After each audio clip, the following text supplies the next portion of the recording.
¿Qué es el progreso? A ver, el progreso no es solo tener empleo. El progreso también significa tener derechos. El progreso significa salir a la calle y sentirte en paz, en tranquilidad.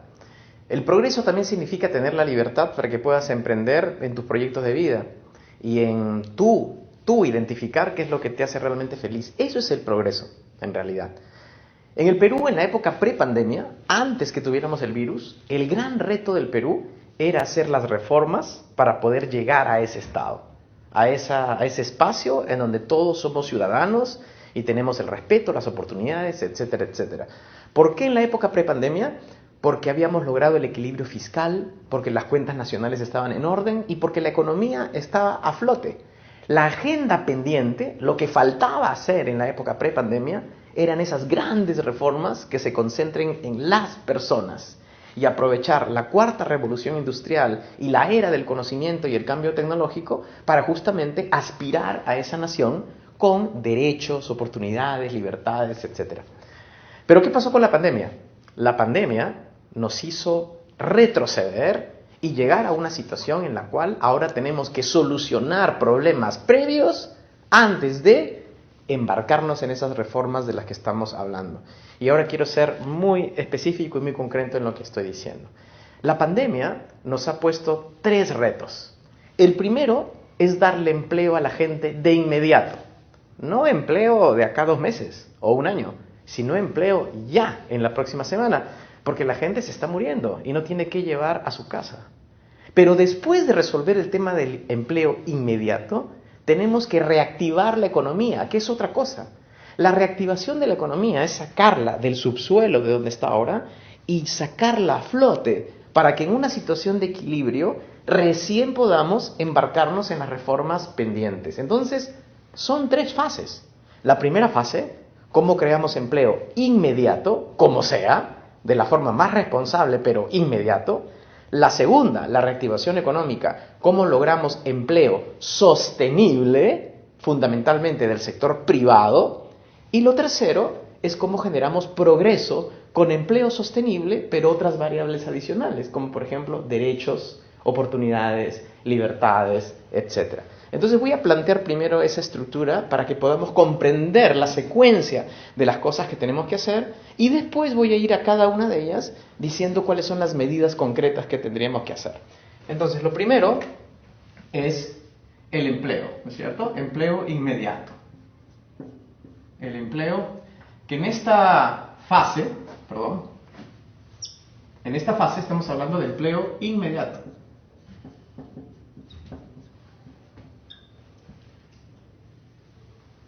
La segunda fase, también vamos a hablar de empleo. Pero acá ya no es empleo inmediato, sino es empleo sostenible. Y cuando hablamos de empleo sostenible nos estamos refiriendo concretamente a lo que llamamos la reactivación económica.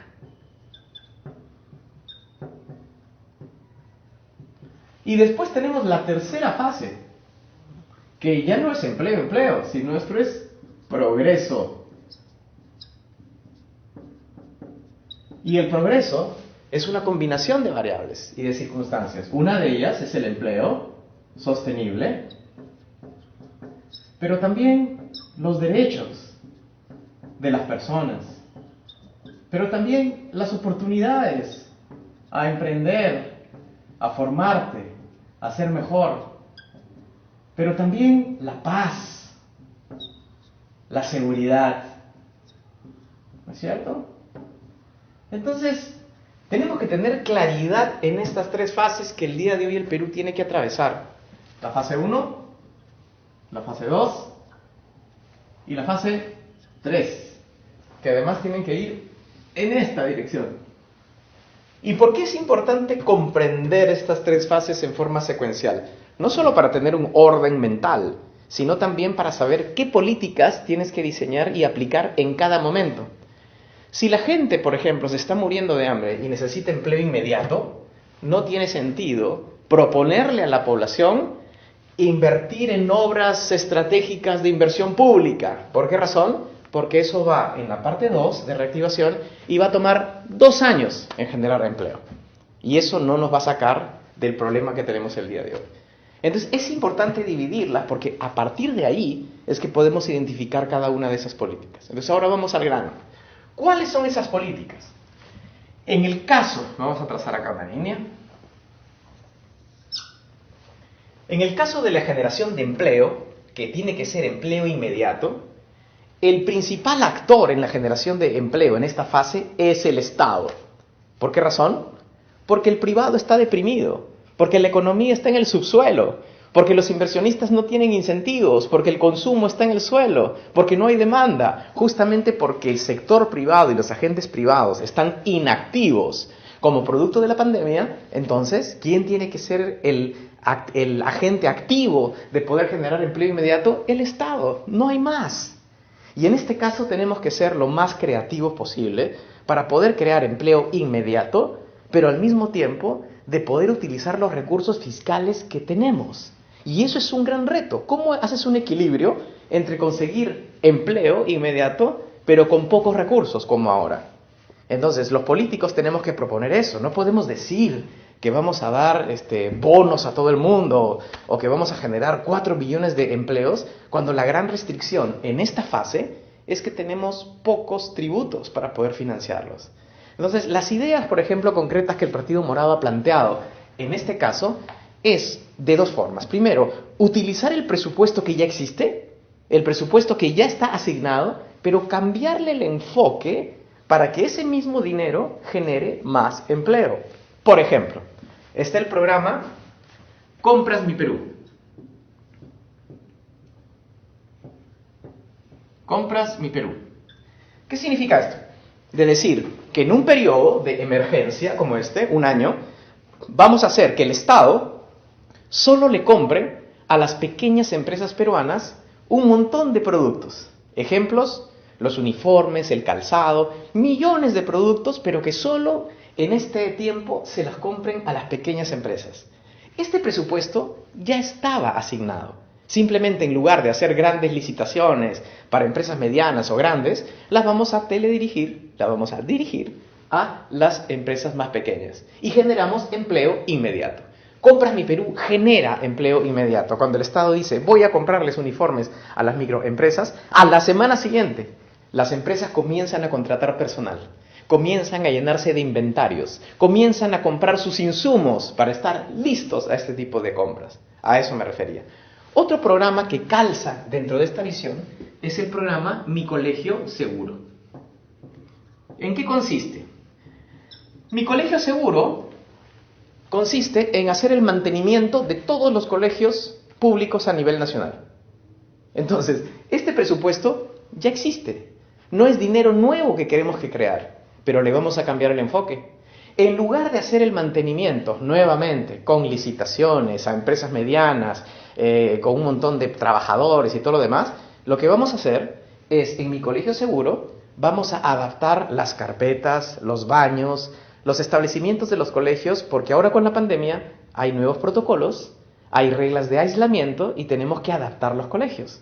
Si vamos a hacer eso, vamos a crear un programa para contratar a los profesionales independientes, a los gafiteros, a los electricistas, al personal de limpieza, a los mismos padres de familia de los barrios que quieren colaborar en la adaptación de los colegios. Y así creamos empleo al toque. ¿Con qué? Con el mismo presupuesto.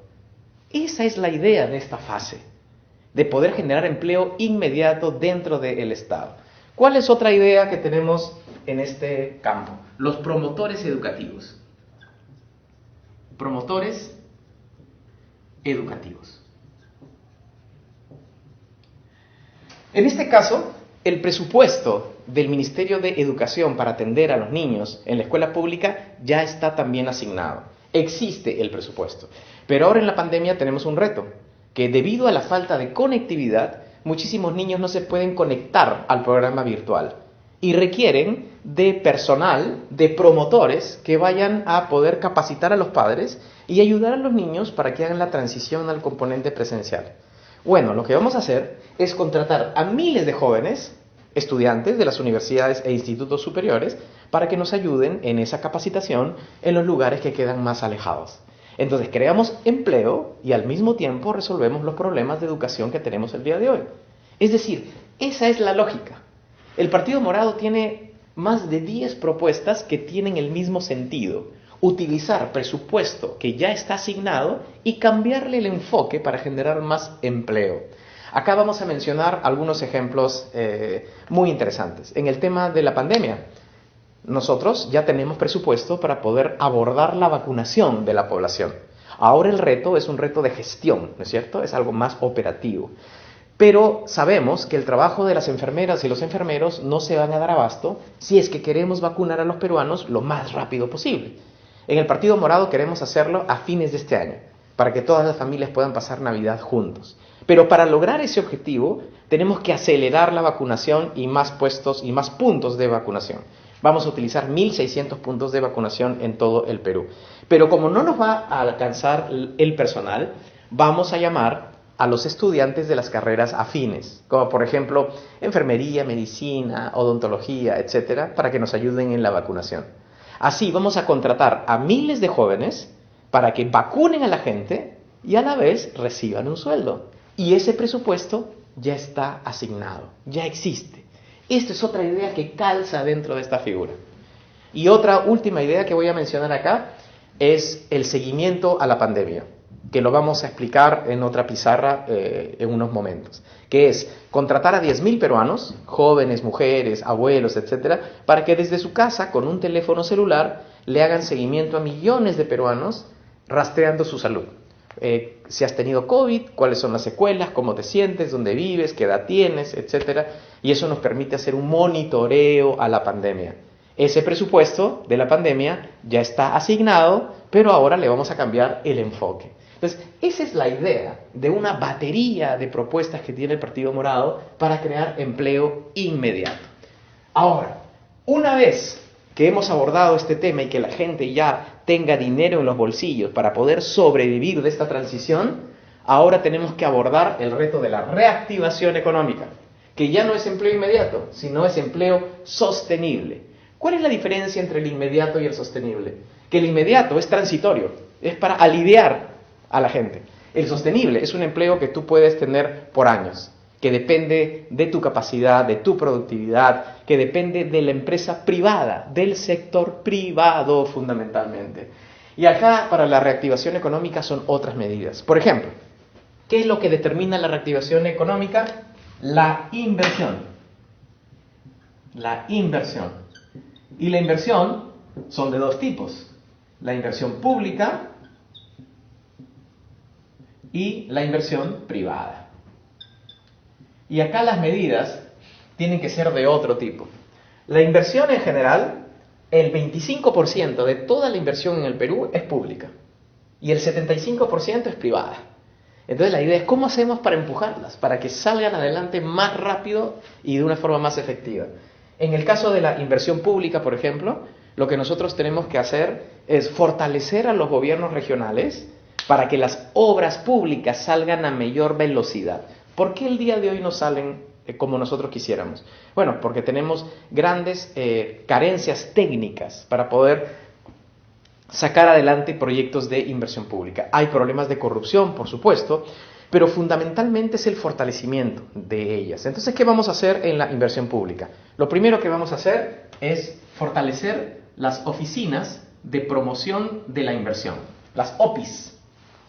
Así se llaman, las OPIs. En algunas regiones tienen otros nombres, pero concretamente son las oficinas de promoción de la inversión. ¿Y qué vamos a hacer ahí? Algo muy creativo. El Ejecutivo, el gobierno central, va a contratar a 5 profesionales del altísimo nivel, pagándoles sueldos muy competitivos, con contratos de mínimo de 5 años, para que se vayan a cada una de las regiones. Es decir, 5 profesionales de alto nivel en las 25 regiones, para que durante 5 años saquen adelante profesionalmente las OPIs. Y lo que va a ocurrir es que entre 4 y 6 meses, los programas de inversión pública van a comenzar a ir saliendo como popcorn. Y además de eso, después de 5 años, cuando los profesionales, si es que deciden volver a sus ciudades de origen, lo que va a ocurrir es que todo el personal regional va a aprender y va a haber una transferencia de conocimiento. Así vamos a poder impulsar la inversión pública. Otra idea de la inversión pública para la reactivación, que es esta segunda parte, son los programas de Fast Track. ¿Qué significa esto? Fast Track es un modelo de ejecución del gasto que es algo muy sencillo. Vamos a agarrar proyectos estratégicos de inversión pública, estratégicos, como grandes aeropuertos o puertos, etcétera, y los vamos a poner en un paquete y a través del Congreso o con un decreto de urgencia vamos a darles procesos simplificados.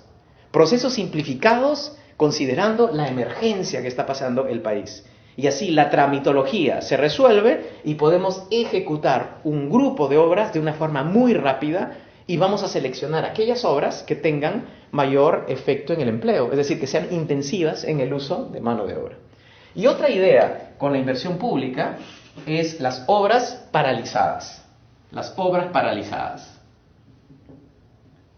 Como ustedes saben, bueno, yo he estado en más de 135 provincias en el Perú y es una pena ver cuando uno pasa y ve hospitales a medio construir. Puentes igual.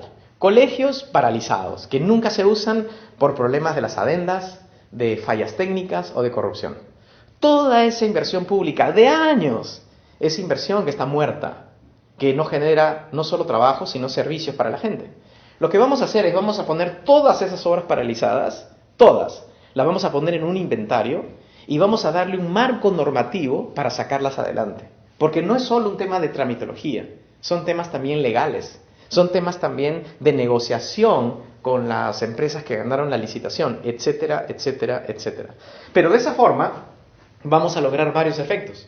Vamos a apoyar la reactivación económica con empleo sostenible. Vamos a terminar obras que le dan servicios a la gente, a los peruanos, que además tan frustrados están que esas obras, digamos, no salgan adelante. Son algunas ideas, hemos propuesto más. Pero para la parte privada, que también es muy importante, para la parte privada, es fundamental darle un impulso para que finalmente lidere la reactivación. La importancia de la inversión pública no es solamente por las obras públicas, como lo he explicado, sino porque la inversión pública da una señal al inversionista privado.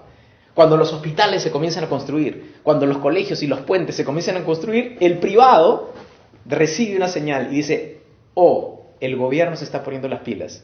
Y automáticamente comienza a cambiar sus expectativas racionales. De hecho, en economía hay toda una teoría sobre lo que significan las expectativas racionales.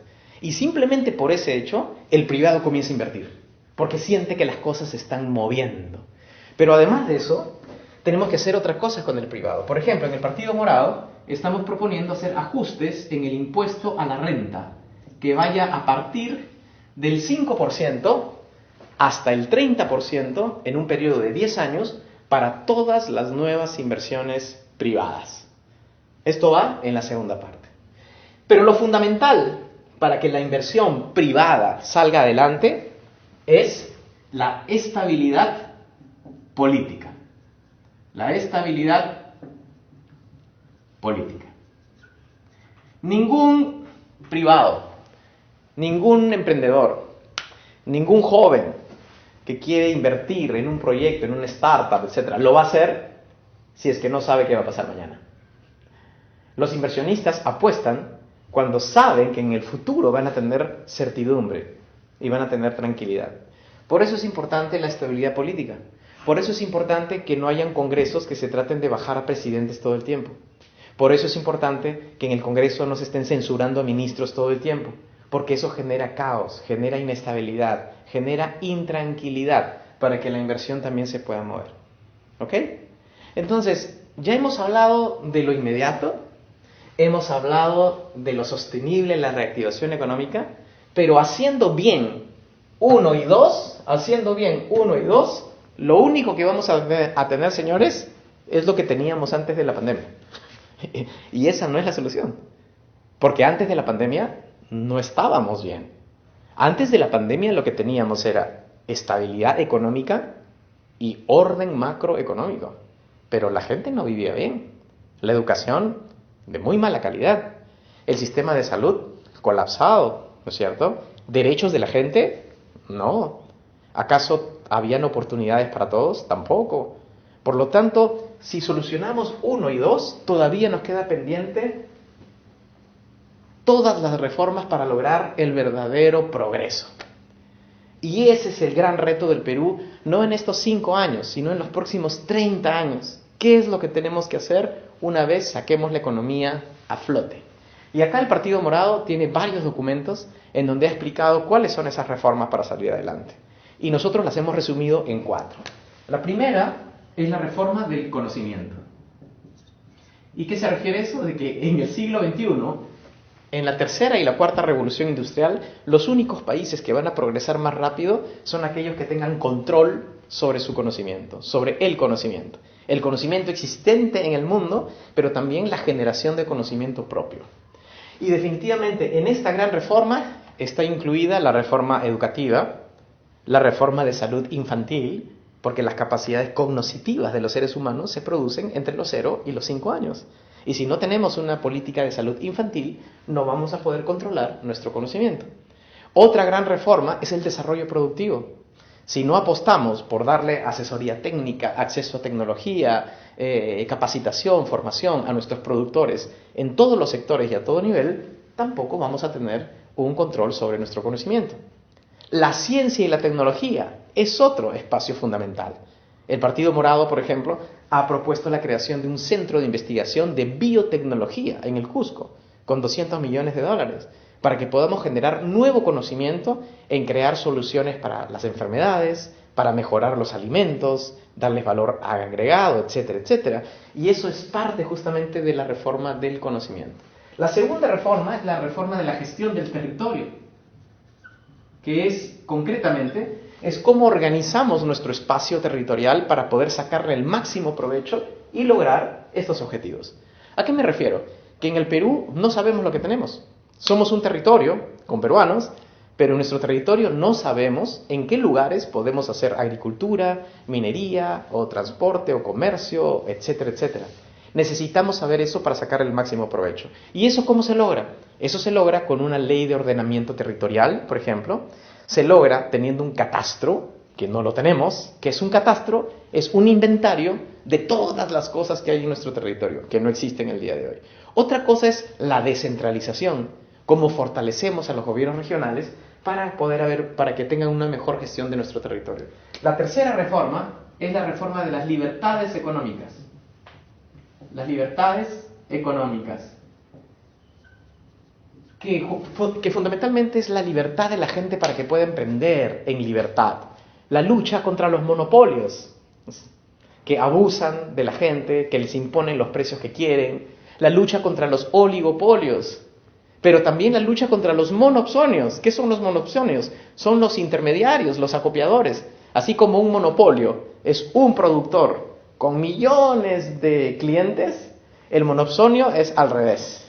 Es cuando hay un montón de productores y un solo cliente o un solo productor. ¿Quién es ese? Ese es el acopiador, es el intermediador, el que abusa de los pescadores artesanales, el que abusa de los pequeños productores de papa, el que abusa de los pequeños productores de leche, etcétera, etcétera. Eso significan las libertades económicas. Y finalmente, las libertades o las instituciones políticas. Las instituciones políticas. ¿Y por qué?